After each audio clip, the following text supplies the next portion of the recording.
Hello friends, life on earth channel में आपका स्वागत है। तो दोस्तों, हम रस सिद्धांत एक क्लास में पढ़ चुके हैं। रस में हम इनका सब रस क्या होती है इसके बारे में हम पढ़ चुके हैं। अस्थाई भाव, विभाव, अनुभाव। विभाव तक हम पढ़ चुके हैं। आज पढ़ेंगे अनुभाव। अनुभाव में क्या है? अनुभाव का अर्थ क्या होता है? अनुभाव का अर्थ होता है आश्रय की चेष्टा अथवा रस की उत्पत्ति को पुष्ट करने वाले भाव को। वे भाव जो विभाव के बाद उत्पन्न होते हैं अनुभाव कहलाते हैं। भावों को सूचना देने के कारण ये भावों के अनु अर्थात पाश्चात्यवर्ती माने जाते हैं। अनुभाव के भेद।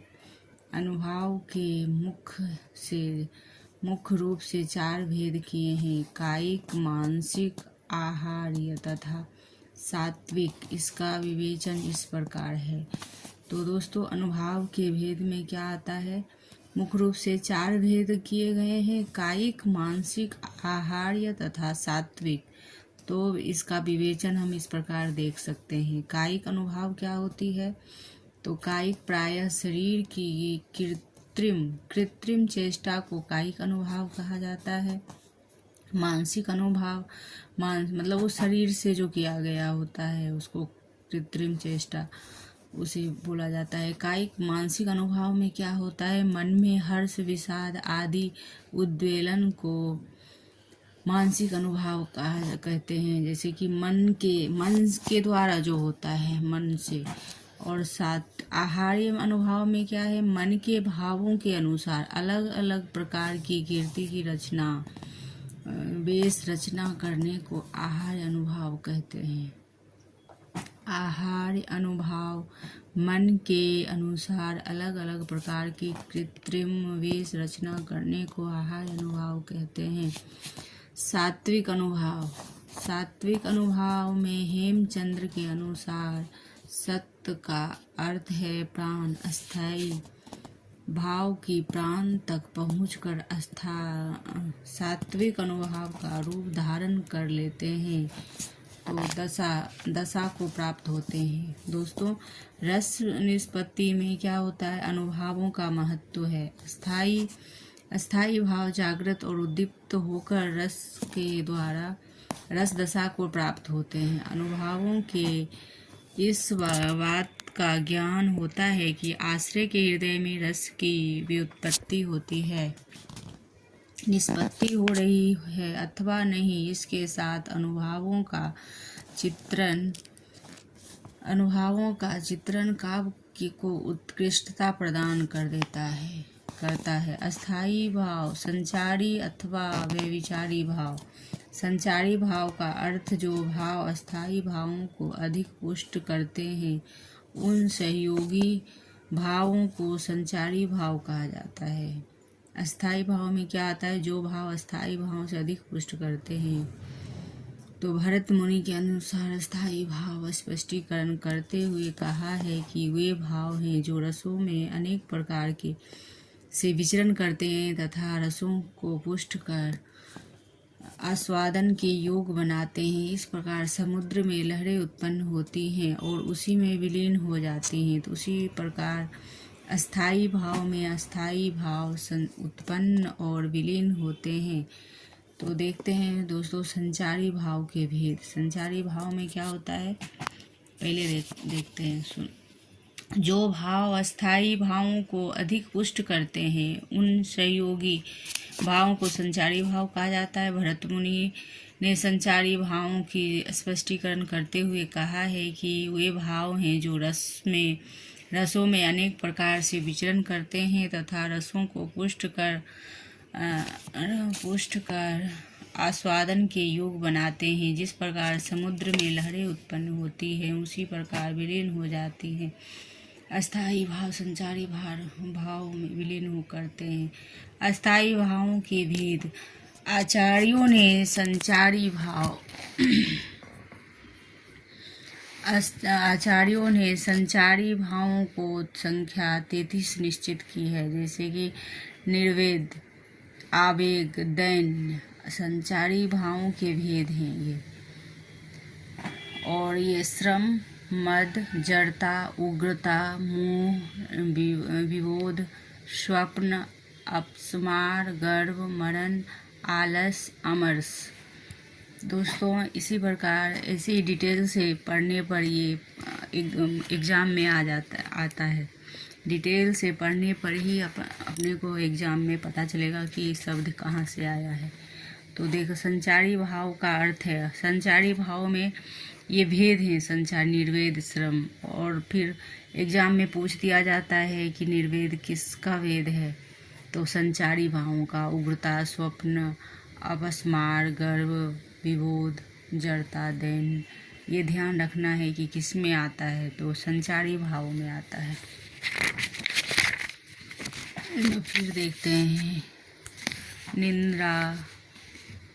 निंद्रा, अहित, अवहिता, उत्सुकता, उन्माद, शंका, स्मृति, मति, व्याधि, संत्रास, लज्जा, हर्ष, असूया, विषाद, धृति, लप, चपलता, ग्लानि, चिंता, वितर्क। ये रस है, संचारी भाव में आ रहा है। निष्पत्ति में संचारी भावों का महत्व है। संचारी भाव अस्थायी भाव को पुष्ट करते हैं। वे अस्थायी भावों को इस योग बनाते हैं उनका आस्वादन किया जा सके। यद्यपि वे अस्थायी भाव को पुष्ट कर स्वयं समाप्त हो जाते हैं, किंतु वे अस्थायी भाव को गति एवं व्यापकता प्रदान करते हैं। तो दोस्तों, अब संचारी भाव हमने पढ़ा। अब देखते हैं रसों का सामान्य परिचय। सामान्य परिचय में रस में क्या है? श्रृंगार रस है। श्रृंगार रस का अर्थ होता है अर्थ। नायक और नायिका के मन में संस्कार रूप में स्थित रति या प्रेम सब रस की अवस्था को पहुंचकर आस्वादन के योग हो जाता है, तो वह श्रृंगार रस कहलाता है। उपकरण: अस्थायी भाव रति, अवलंबन विभाव नायक नायिका, उद्दीपन विभाव, अवलंबन का सौंदर्य, प्रकृति, रमणीक, उपवन, बसंत ऋतु, चांदनी, भ्रमर, गुंजन, पक्षियों का गुंजन आदि। अनुभाव में अवलोकन, स्पर्श, आलिंगन, कटाक्ष, अश्रु आदि। संचारी भाव: हर्ष, जड़ता, निर्वेद, अभिलाषा, चपलता, आशा, स्मृति, रुदन, आवेग, उन्माद आदि। श्रृंगार के भेद: श्रृंगार के दो भेद हैं, संयोग श्रृंगार तथा वियोग विप्रलम्भ श्रृंगार। इनका विवेचन निम्नवत है। संयोग श्रृंगार में संयोग काल में नायक नायिका को पारस्परिक रति को संयोग श्रृंगार कहा जाता है। इसमें संयोग का अर्थ सुख की प्राप्ति करना है। संयोग में नायक नायिका के द्वारा बताया गया कि पारस्परिक रति को संयोग श्रृंगार कहा जाता है। जैसे कि कुछ दोहा तुलसीदास जी के हैं: दुल्ह रघुनाथ बने दुल्ही सिया सुंदर, मंदिर माही गावती गीत सबे मिली, सुंदरी वेद जुआ जुड़ी विप्र पढ़ाही, राम को रूप निहारती जानकी, कंगन के नग की परछाही, याते सबे सुधि भूल गई, कर टेकी रही पल टारत नाही। ये तुलसीदास जी द्वारा उदाहरण प्रस्तुत किया गया है। स्पष्टीकरण के पद में यह है कि स्पष्टीकरण में इस पद में अस्थायी भाव रति है। राम अवलंबन, सीता आश्रय, नग में पड़ने वाली राम की का प्रतिबिंब उद्दीपन है। इस प्रकार प्रतिबिंब को देखना, हाथ टेकना अनुभाव है। हर्ष एवं जड़ता संचारी भाव है। अतः इस पद में संयोग श्रृंगार है, वियोग का विप्रलव श्रृंगार। तो दोस्तों संयोग श्रृंगार में क्या है, और अब देखते हैं वियोग में क्या है। तो वियोग एक दूसरे के प्रेम में अनुरक्त नायक नायिका मिलन का अभाव विप्रलम्भ श्रृंगार होता है। या वियोग को ही विप्रलम्भ कहा जाता है। तो रे मन आज परीक्षा तेरी, सब अपना सौभाग्य मनावे, दरस परस निःश्रेयस पावे, उद्धारक चाहे तो आवे, यहीं रहे यह चेरी। यह किनका है? मैथिली शरण गुप्त का है।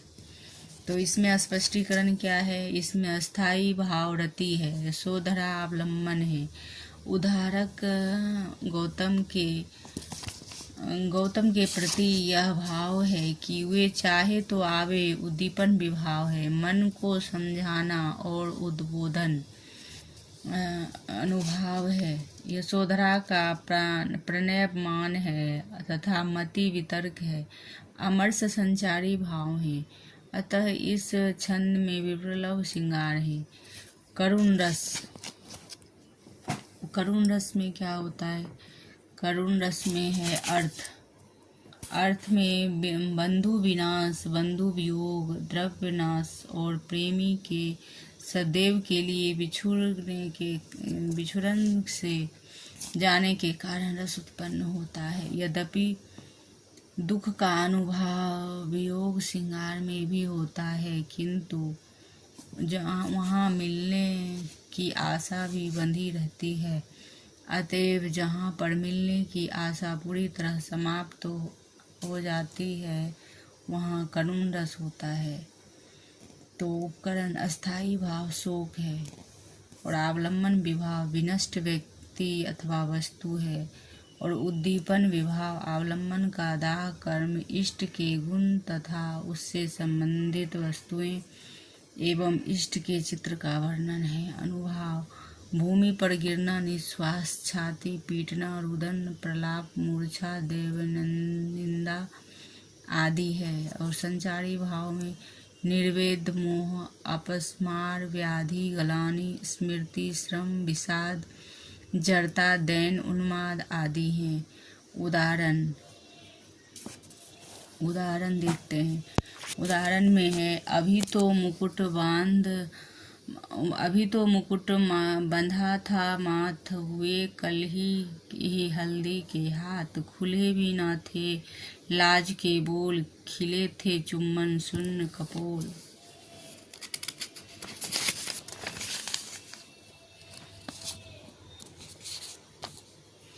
हाय रुक गया यही संसार, बना सिंदूर अनल अंगार, बात हत लतिका वह सुकुमार, पड़ी है छिन्न आधार। स्पष्टीकरण इन पंक्तियों में विनष्ट पति, आलम्बन तथा मुकुट का बंधना, हल्दी के हाथ का होना, लाज के बोलों का न खुलना आदि उद्दीपन है। वायु से आहत लतिका के समान नायिका का बेसहारे पड़े होना अनुभाव है, तथा उसमें विषाद, दैन, स्मृति, जड़ता आदि संचारियों की व्यंजना है। इस प्रकार करुणा के संपूर्ण उपकरण और शोक नामक अस्थाई भाव इस पद को करुण रस दशा तक पहुंचा रहे हैं। हास्य रस में तो दोस्तों सुमित्रानंदन पंत की दोहा देखे हैं कुछ, और फिर स्पष्टीकरण में है कि इन पंक्तियों में विनष्ट पति, आलम्बन है, मुकुट का बंधना, हल्दी हाथ होना, लाज के बालों का खुलना आदि उद्दीपन है। वायु से आहत लतिका के समान नायिका का बेसहारे पड़े होना अनुभाव है, तथा इसमें विषाद, दैन, स्मृति, जड़ता आदि संचारियों की व्यंजना है। इस प्रकार करुणा से संपूर्ण उपकरण शोक नमन नामक अस्थाई भाव इस पद को करुण रस तक पहुंचा रहे हैं। हास्य में क्या आता है? हास्य का अर्थ होता है वेशभूषा, वाणी, चेष्टा आदि विकृति को देखकर देखकर हृदय में विनोद का भाव, जो भाव जागृत होता है वह हास्य कहा जाता है। यही हास्य विभाव अनुभाव तथा संचारी भाव में पुष्ट होकर हास्य रस में परिणत हो जाता है। उपकरण अस्थाई भाव हास्य अवलंबन विभाव विकृत वेशभूषा आकर एवं चेष्टाएं उद्दीपन विभाव अवलंबन की अनोखी आकृति बातचीत चेष्टाएं आदि अनुभाव आश्रय की मुस्कान नेत्रों की मिचमिचाना आदि अर्थात संचारी भाव हर्ष आलस निद्रा चपलता कंपन उत्सुकता आदि। तो दोस्तों देखते हैं उदाहरण में बिंद के वासी उदासी तपी व्रतधारी महाबिनु नारी दुखारे गौतम तिये तरी तुलसी सो कथा सुनी भे मुनि वृंद सुखारे हुए है शिला सब चंद्रमुखी पर से मद पद मंजुल कंज तिहारे किन्हीं भली रघुनायक जू करुणा करी कानन को पगु धारे। तुलसीदास। स्पष्टीकरण में यह है कि इस छंद में अस्थाई भाव हास्य रामचंद्र जी अवलंबन है और गौतम की स्त्री का उद्धार उद्दीपन है। मुनियों का कथा आदि सुनना अनुभव है तथा हर्ष उत्सुकता आदि संचलता आदि संचारी भाव हैं। इसमें हास्य रस का आश्रय पाठक के का अवलंबन विंध्य उदास वासी है।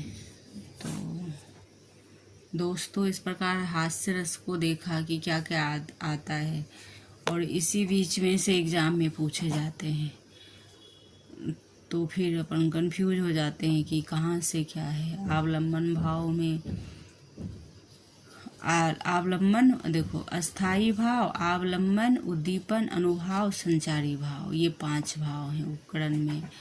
तो अवलंबन में ध्यान रखेंगे कि क्या है विकृत वेशभूषा आकार चेष्टा। उद्दीपन में विभाव अवलंबन अनोखी आकृति बातचीत चेष्टाएं हैं। तो इसको बार बार देखने से फिर मन में रहेगा, नहीं तो भूल जाते हैं, फिर एग्जाम में कन्फ्यूजन क्रिएट होता है कि कहाँ से आया। तो स्पष्टीकरण इस छंद में अस्थाई भाव हास्य है, ये हो चुका है। फिर रौद्र रस में क्या है अर्थ, जहाँ रौद्र में क्या, ये तो सिंपल सा पता है कि रौद्र रस में क्या आता है, गुस्सा क्रोध आता है। तो इसमें देखते हैं कि विपक्ष द्वारा किए गए अपमान अपने गुरुजन आदि की निंदा आदि से क्रोध उत्पन्न होता है, वहाँ रौद्र रस होता है। तो उपकरण में क्या आएगा अस्थाई, तो क्रोध है अस्थाई भाव। और जहाँ की हास्य में क्या था अवलंबन विभाव था, हास्य में था अवलंबन विभाव हास्य, और इसमें अवलंबन विभाव में हास्य था और अवलंबन विभाव में अनुचित तो विपक्षी अनुचित बात कहने वाला है। उद्दीपन विभाव विपक्षियों के कार्य तथा युक्तियाँ हैं। अनुभाव कुछ मुख लाल होना दांत पीसना ये सब है। प्रशंसा सत्र चलाना। संचारी भाव आवेग अमर्ष उग्रता उद्वेग स्मृति असूया मद मोह आदि। उस काल मारे क्रोध के तन कांपने उनका लगा, मानो हवा की जोर से सोता हुआ सागर जगा। स्पष्टीकरण में यहाँ अभिमन्यु के वध का समाचार सुनकर अर्जुन के क्रोध का वर्णन किया गया है। इसमें अस्थाई भाव क्रोध आश्रय अर्जुन विभाव अभिमन्यु का वध अनुभाव हाथ मलना मुख लाल होना एवं तन कांपना तथा संचारी भाव उग्रता आदि है। वीर रस में क्या है, तो वीर रस में युद्ध अथवा किसी कठिन कार्य को करने के लिए हृदय में उत्साह जागृत होता है, उसे वीर रस कहा जाता है। आचार्य रामचंद्र जी के शुक्ल जी के अनुसार है कि जी ने कहा है कि उत्साह की व्याख्या करते हुए लिखा है कि जिन कर्मों में किसी प्रकार का कष्ट या हानि सहने का साहस अपेक्षित होता है उस सब के प्रति उत्कंठापूर्ण आनंद उत्साह के अंतर्गत लिया जाता है। यह उत्साह दान, धर्म, दया, युद्ध आदि किसी भी क्षेत्र में हो सकता है। इस आधार पर 4 प्रकार के वीर माने गए हैं: युद्धवीर, दानवीर, धर्मवीर तथा दयावीर। तो दोस्तों यह इम्पोर्टेंट है कि कितने प्रकार के वीर। पहले तो ऐसे ही समझते हैं कि वीर रस तो वीरता का है, पर नहीं, इसमें भी बहुत सारे हैं। तो इसमें वीर रस में क्या होता है? 4 हैं: दानवीर, युद्धवीर, धर्मवीर और दयावीर। तो ये इम्पोर्टेंट है कि सिंपल अपन शॉर्ट में पढ़ लेते हैं कि वीर रस तो वीरता का वो है, पर इसमें क्या आ गई, यदि हम डिटेल से पढ़ रहे हैं तो अपने को ये आ गया कि इसमें चार होते हैं। अब जानते हुए भी यदि नहीं पढ़ा हुआ होता है तो अपन इसके बारे में अपन नहीं बता पाते हैं। यदि हमने डिटेल से पढ़ा है तो ये आ जाएगा एग्ज़ाम में, तो अपन फटाफट दिमाग में आ जाएगा कि हाँ, इस लाइन को अपन वहाँ पढ़े थे। तो कितना है, इस आधार पर 4 प्रकार के वीर माने गए हैं वीर रस में। युद्धवीर, दानवीर, धर्मवीर, दयावीर। उपकरण अस्थाई भाव उत्साह है। अवलंबन विभाव अत्याचारी शत्रु है। और उद्दीपन विभाव में शत्रु का पराक्रम, अहंकार, रणवाद, याचक का आर्तनाद, यश की इच्छा आदि अनुभाव, रोमांच, गर्वपूर्ण उक्ति, प्रहार करना, कंप, धर्मानुकूल आचरण आदि। अस्थायी भाव जागृत, उग्रता, आवेग, गर्व, चपलता, धृति, मति, स्मृति, हर्ष, उत्सुकता, असूया आदि। उदाहरण: क्रुद्ध दशानन 20 भुजानी 16 कपि रीछ अनि सरबटत। लक्षण तक्षण रक्त किए दृग लक्ष्य विपक्षन के सिर कटत। मार पछारू पुकारे दुहु दल रुंड झपटी दपटी लपट। रुंड लरे भट मथनी लिटत जो लूटृत जोगनी खप्पर ठन्नी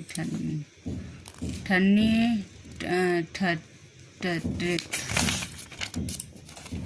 तो दोस्तों इस प्रकार है स्पष्टीकरण। यहाँ पर लंका के युद्ध में ऋक्ष वानर की सेना को देखकर रावण के युद्ध का वर्णन है। ऋक्ष तथा वानर अवलंबन है। वानरों की विभिन्न लीलाएं उद्दीपन है। नेत्रों का लाल होना, शत्रु के सिर को काटना आदि अनुभाव है। तो उग्रता, अमरस आदि संचारी भाव हैं। तो इस प्रकार है भयानक रस। भयानक रस में क्या है कि अर्थ, इसकी भयानकता अविनाशकारी, अनिष्टकारी वस्तु या व्यक्ति को देखने के से उससे संबंधित वर्णन सुनने, स्मरण करने आदि से चित्त में जो व्याकुलता उत्पन्न होती है उसे भय कहते हैं। इस प्रकार के जागृत और उद्दीप्त होने पर जिस रस की निष्पत्ति होती है उसे भयानक रस कहते हैं। उपकरण अस्थाई भाव है। अवलंबन विभाव, बाघ, चोर, सर्प, शून्य स्थान, भयंकर वस्तु का दर्शन आदि। उद्दीप्त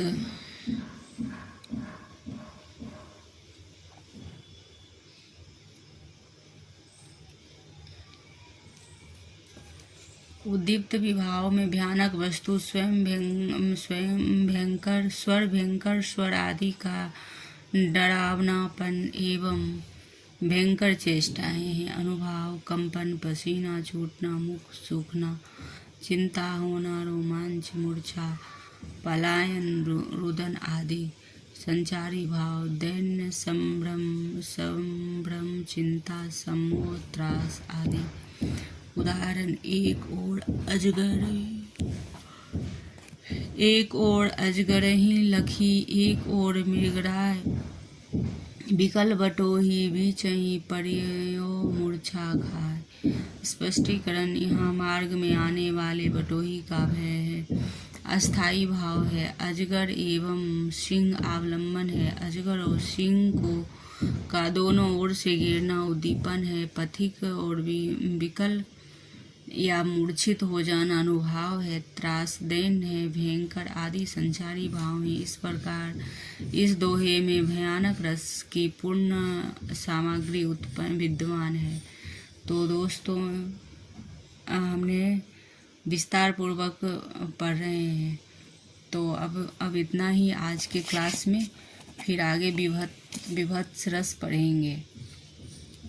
रस का चैप्टर बड़ा है, तो इस करके 2-3 क्लास तो लग जाएंगे। तो विभत्स रस इतना ही, क्योंकि एक बार में बहुत ज़्यादा पढ़ लेते हैं तो फिर दिमाग में नहीं आता है। फिर टुकड़े टुकड़े में पढ़ने से उसका रिवीजन होता है। तो अभी विभत्स रस है, शांत रस है।